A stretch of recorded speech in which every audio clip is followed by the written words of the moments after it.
لخطورة الظاهرة ينصح بعدم محاولة مشاهدتها بالعين المجردة واستعمال نظارات ملائمة عن هذه الظاهرة التي تشهدها كذلك العديد من البلدان عبر العالم. يدور التقرير التالي.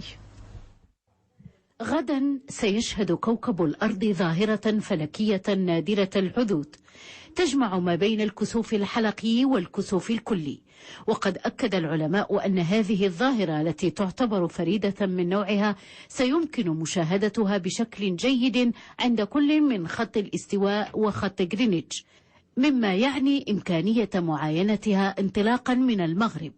ونظرا لأنها ظاهرة تثير انتباه واهتمام العلماء والفلكيين والمواطنين، يحاول البعض متابعة مراحل الكسوف بالعين المجردة، مما يشكل خطرا على شبكية وقرنية العين. ولذلك يحذر الأطباء المواطنين وخاصة الأطفال والأشخاص الذين يشتكون من قصور في البصر والذين أجريت لهم عملية استئصال العدسة بضرورة تجنب مشاهدة هذا الكسوف مباشرة دون استعمال النظارات الواقية، وخاصة منها تلك القابلة لامتصاص الأشعة فوق البنفسجية.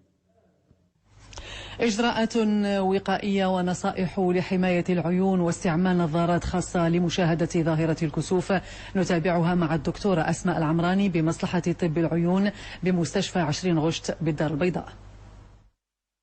ظاهرة الكسوف اللي غتشوفها البلاد ديالنا غدا ان شاء الله، حنا كنصحوا الناس كاخصائيين انهم ما يتعرضوش للشمس مباشرة، حيت هذيك الأشعة عندها آثار خطيرة على العين، كتأثر عليها بدي بغولور بحروقات اللي تقدر تولي خطيرة. داكشي علاش حنا كنصحوهم انهم ما يشوفوش فيها مباشرة، وخاصهم يديروا دي لونيت نظارات ديال الوقاية اللي يكونوا سيرتيفي.